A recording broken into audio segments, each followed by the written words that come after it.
So guys finally Chiranjeevi most awaited movie మన శంకర వరప్రసాద్ గారు trailer వచ్చేసింది.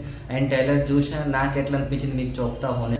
అంతగానం అయితే ఏమనిపించలేదు, జస్ట్ నార్మల్గానే సేమ్ F1 F2 అండ్ సంక్రాంతికి వస్తున్నాం సినిమా కామన్గానే ఉన్నట్టు అనిపించింది. నాకైతే ఏం యూనిక్ అయితే ఏం అనిపించలేదు. నాకు హానెస్ట్ చెప్తున్నాను, నాకైతే ట్రైలర్ అయితే okay. And guys Chiranjeevi movie budget ఎంత తెలుసా, 200 crore అనమాట. ఆ సినిమా బ్లాక్ బస్టర్ కావాలంటే ఆల్మోస్ట్ డబల్ 200 బడ్జెట్ అంటే 400 కోట్లు రావాలి అనుకుంటాం. బ్లాక్ బస్టర్ కావాలంటే హిట్ కావాలంటే ఇంకా 250 కోట్లు వస్తే కూడా హిట్ అవుతుందో మళ్ళీ ఫ్లాప్ నాకైతే తెలియదు.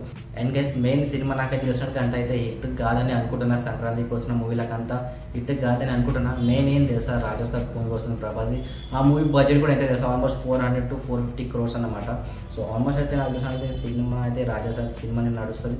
ఒకటి రాజసాబ్ సినిమా నడుస్తుంది అండ్ ఒకటి మన విజయ్ తలపతి లాస్ట్ సినిమా కాబట్టి ఫ్యాన్స్ రిపీట్గా మళ్ళీ చూస్తారు.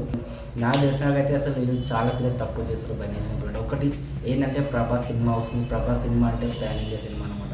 అలా సినిమా బడ్జెట్ 400 to 450 crores అంటే ఆ సినిమా ఆల్మోస్ట్ అయితే చాలా గ్రాండ్గా రిలీజ్ చేస్తారని చాలా మంది అదే సినిమాకి పోతారు, ప్రభాస్ సినిమాకి పోతారు.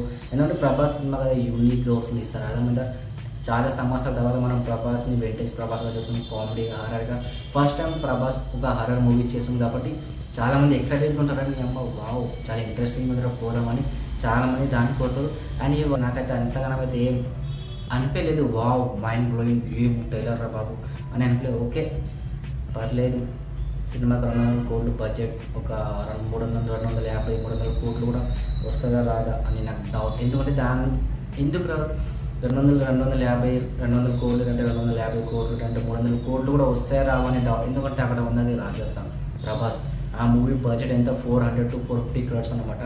అది ఒక వారం రోజుల్లో కొట్టేస్తుందేమో అనుకుంటున్నాను 450 కోట్లు. సో ప్రభాస్ ఉన్నాడు కాబట్టి కొంచెం చిరంజీవి సినిమా మీద దెబ్బ అయితే బాగా పడుతుంది అనమాట. సో సినిమా హిట్ అవుతుందో ఫ్లాప్ అవుతుందో తెలియదు, కానీ బ్లాక్ బస్టర్ అయ్యే ఛాన్స్ అయితే చాలా తక్కువ అనమాట. వయసు నా ఒపీనియన్ అయితే ఇదే అనమాట. సో రాజసాబ్ మూవీ వస్తుంది కాబట్టి చిరంజీవి సినిమా పైన అయితే మస్తు దెబ్బ అయితే చాలా గట్టిగా పడుతుంది అనమాట. కలెక్షన్ మొత్తం రాజసాబ్కి వెళ్ళిపోతే చిరంజీవి సినిమాకి వస్తాయి, కానీ ఆ పెట్టిన బడ్జెట్ కూడా వస్తుందా రాదా అనే డౌట్. సో గైస్ మీకేమనిపిస్తుంది కామెంట్ చేయండి. ఈ సంక్రాంతికి వస్తున్నాం సినిమాలో, ఈ సంక్రాంతికి అయితే పక్కా 2 సినిమా హిట్ 100% అనమాట. ఒకటి రాజసాబ్, ఒకటి మన Vijay Thalapathy cinema last cinema కాబట్టి ఫ్యాన్స్ పిచ్చిగా మళ్ళీ చూస్తారు. అండ్ చిరంజీవి సినిమా ఏమో నాకైతే డౌట్ అనిపిస్తుంది.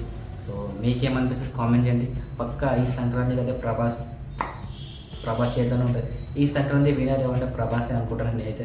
సో గైస్ మీకేమనిపిస్తుంది కామెంట్ చేయండి. అండ్ అట్లా మన ఛానల్ సబ్స్క్రైబ్ చేసుకోండి. Thank you so much for watching.